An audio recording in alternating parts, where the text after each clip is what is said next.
فرعون دنیا کا واحد انسان ہے جس نے کہا میں سب سے بڑا رب ہوں، اور اپنے آپ کے رب ہونے کا دعویٰ انسانوں میں صرف فرعون کا ہے۔ اس کی باندی مسلمان ہو گئی، موسیٰ علیہ السلام کا کلمہ پڑھ لیا، ایمان چھپتا نہیں، وہ پتہ چل گیا۔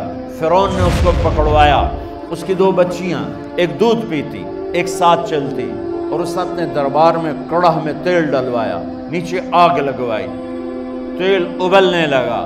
جب وہ پوری طاقت سے ابلنے لگا تو اس نے فرعون کی باندی سے کہا یہ آگ تیرے سامنے ہے، جلتا ہوا تیل، موسیٰ کے رب کو مانے گی تو پہلے تیری بچیوں کو جلاؤں گا پھر تجھے جلاؤں گا، اور اگر مجھے رب مانے گی تیرے گھر کو سونے چاندی سے بھر دوں گا۔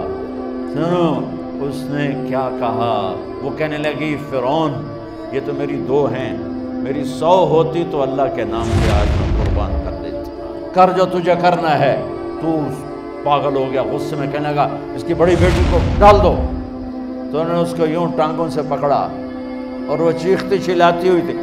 ماں کا ایک بول اس کی جان بچا سکتا تھا، اور پھر گھر جا کے توبہ کر لیتی۔ وہ کہتی یا اللہ مجھے معاف کر دے، میں نے کلمہ کفر کہا۔ اس کو ٹانگوں سے پکڑا ہوا ہے، اس کے ہاتھ نیچے جھول رہے ہیں، اور وہ اماں بھی کہہ رہی کہ مجھے بچا لو۔ ماں نے اپنی آنکھوں سے بچی کو تیل میں یوں ڈوب کے دیکھا، اور پھر وہ ابھری جیسے مچھلی تلنے کے لیے، جیسے مچھلی تلی جاتی تو باہر آ جاتی، اوپر آ جاتی، تو وہ ایسے بلبلے اٹھ رہے تھے۔ وہ ایک ہی لمحے میں اس کی تو جان گئی، ایک آنسو کا قطرہ اس نے نہیں نکلنے دیا اپنی آنکھوں سے، اور اپنے دل کو جب مضبوط کیا، میرے رب کی رحمت محبت حرکت میں آئی۔ اللہ نے ماں کی آنکھوں سے پردہ ہٹا دیا، اور ماں نے اپنی بیٹی کی روح کو نکلتے دیکھا، اور وہ کہہ رہی ہے ماں جی ڈرنا نہیں، صبر کرو، جنت تیار ہے، جنت تیار ہے۔ معصوم بچی کو تو پتہ بھی نہیں تھا کہ کیا ہونے والا ہے، اس کو پکڑ کے یوں ڈالا، اس کی تو آہ بھی نہ نکلی، اور وہ مچھلی کی طرح تلی گئی۔ اب پھر ماں کا کلیجہ پھٹا، اللہ نے پھر آنکھوں سے پردہ ہٹایا، اور انہیں اپنی بچی کی روح کو نکلتے دیکھا، اور وہ کہہ رہی ہے ماں جی تھوڑی دیر کا صبر، جنت تیار ہے۔ اللہ کو پایا سب کچھ پایا، اللہ کو کھو دیا سب کچھ کھو دیا۔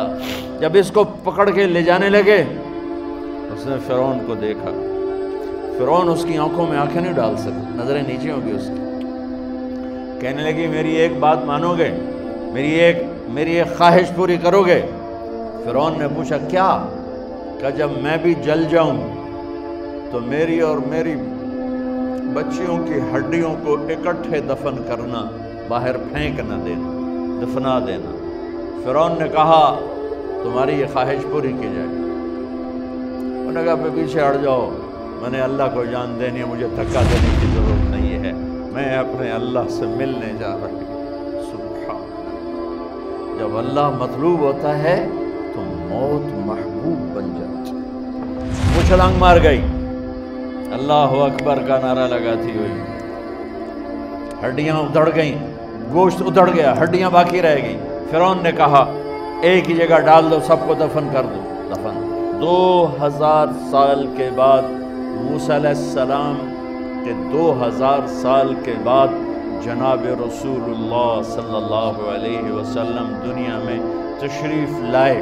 40 سال کی عمر میں نبوت ملی، 50 سال کی عمر میں معراج ہوا، 2050 سال کے بعد میرے نبی کی سواری بیت المقدس جا رہی ہے، اور بیت المقدس پر جب وہ اوپر پہنچے ہیں تو مصر وہاں سے قریب ہو جاتا ہے۔ جب وہ اترنے لگے تو میرے نبی نے کہا جبریل جنت کی خوشبو آ رہی ہے، ابھی تو جنت اوپر ہے، ابھی تو اوپر جانا ہے، تو یہ زمین سے جنت کی خوشبو کیا آ رہی ہے؟ تو جبریل نے عرض کی یا رسول اللہ فرعون کی ایک باندی تھی جو اللہ سے سودا کر گئی جان کا اور اپنی بچیوں کا، اس کی بچیوں کی ہڈیوں کو جہاں دفن کیا گیا ہے، یہ خوشبو جس دن انہیں دفن کیا تھا اس دن سے لے کر آج تک یہ خوشبو آ رہی ہے، اور یہ قیامت تک آتی رہے گی۔